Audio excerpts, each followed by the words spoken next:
Lots of things to talk about, of course, with regarding COVID and the headlines this morning. I want to start with the Queen, though, because we saw the intervention of the Queen yesterday. We've got a little clip of what she was saying. She was talking on a Zoom call to the leaders of the four countries of the UK, the NHS leaders.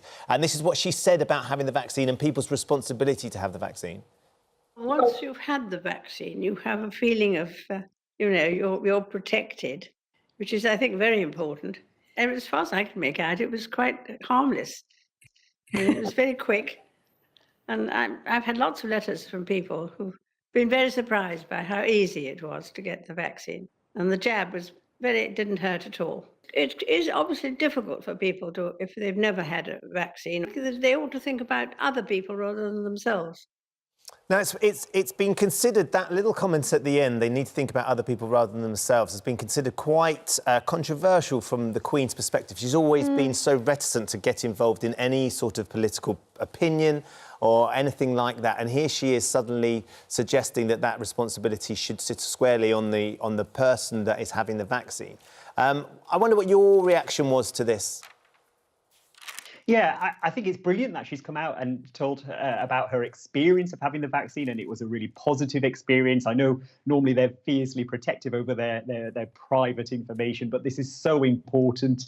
And actually, I disagree. I don't think, she's suggesting people are selfish who don't get the vaccine.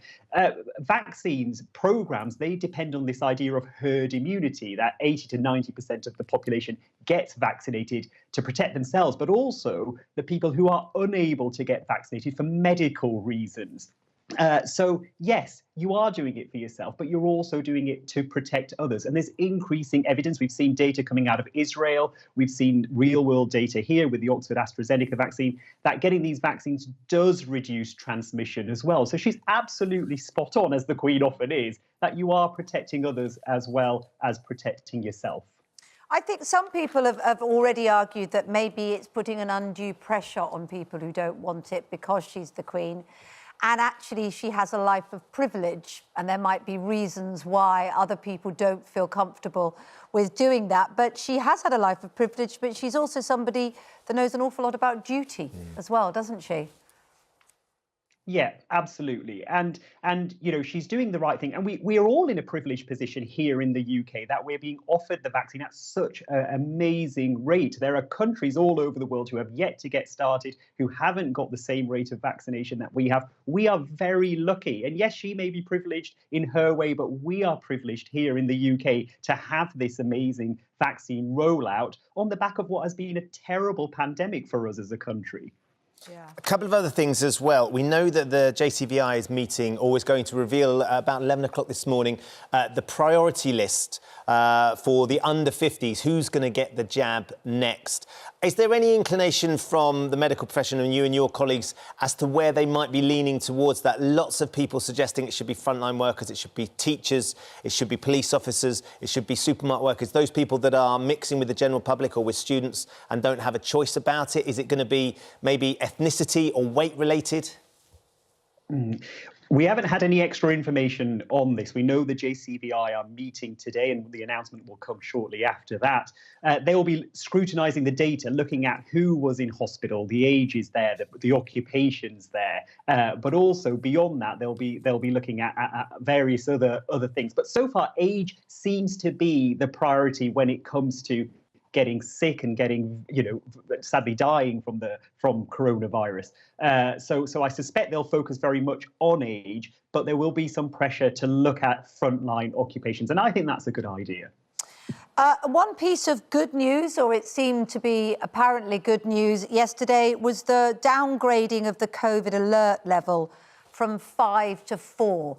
What does that mean practically in terms of our behaviour? And what does that give us in terms of hope? Well, it certainly does give us hope. I think that's really important. What level 5 means in general is that the NHS and other services are at risk of being overwhelmed within 3 weeks. Now, that has moved down to level 4, which means that risk has receded. But what level 4 means is it's still high alert. Transmission levels are still high. levels of people in hospital are still high. So we still have to adhere to the same rules, and we've got to socially distance. So in terms of our behaviour, it doesn't change anything, but it does give us hope for the future. Let's talk about everyone going back to school, because the return to school is imminent. It's going to happen in a week or so's time, hopefully. It may well be delayed slightly. Lots of parents getting in touch. We did talk about this yesterday with the Schools Minister, Nick Gibb, about the wearing of masks in class. Students and teachers are going to be encouraged to have to wear masks in class, even though just a year ago Boris Johnson was saying it would be nonsensical to wear them in class, and how can you learn and teach when you've got your faces covered and your mouth covered.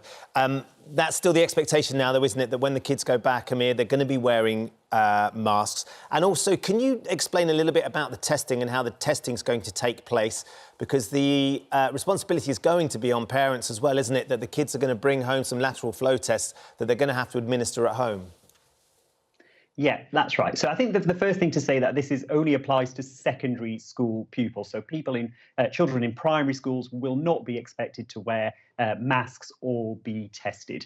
Now, yes, the advice is, and it's strongly encouraged, that children and staff should wear masks in secondary school settings where social distancing isn't able to be done, and that includes classrooms. And I think, it's right, because we know masks protect against transmission of the virus, and we want to open schools as safely as possible. And if this helps us do that in conjunction with all the social distancing measures which the schools have put into place, it's a good thing. But nobody will be forced to wear a mask, just strongly encouraged to do so. And the government have been clear that no child will be excluded from teaching for not wearing a mask.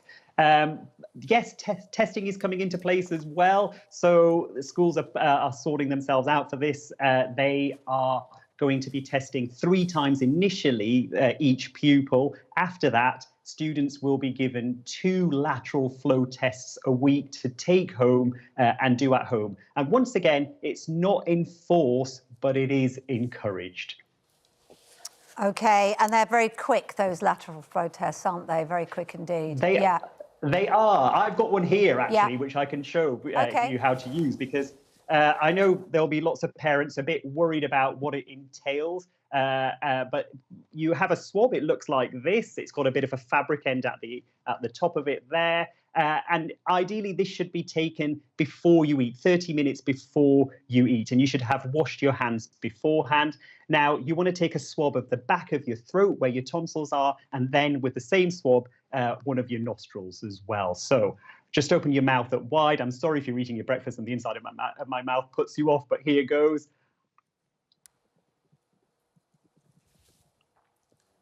So it has to go really quite far back, don't you? You really have to get it to the back of the tongue and onto your throat for quite a long time. That's right. So you shouldn't touch your tongue. It shouldn't touch your teeth. It should just touch where your tonsils are, and about 4 times you should rotate it. Then the same swab goes inside one of your nostrils, just inside until you can feel resistance, usually about 1 inch for an adult, slightly less for a child. You should do this with a mirror up that code. And you rotate that 10 times. I keep thinking I'm going to see it come out of your eye. Don't laugh, no, It's not a magic trick where it's about the ear. I've watched too many magicians. I'm so sorry, I suddenly realised you might laugh while it was up there. Yeah, I know. I survived.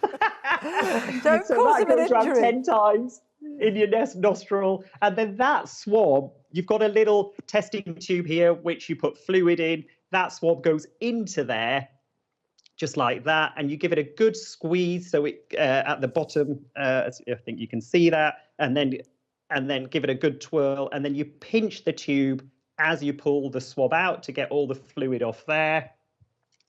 The cap goes on nice and tight, and then this is the lateral flow test here. Yeah. It's got a little spot where it says S, where you put 2 drops of the fluid, and the test result takes about 30 minutes to come there. And 2 lines across the top there will mean a positive result, a bit like a pregnancy test. So I'll put a couple of drops there and leave it on a flat surface for 30 minutes.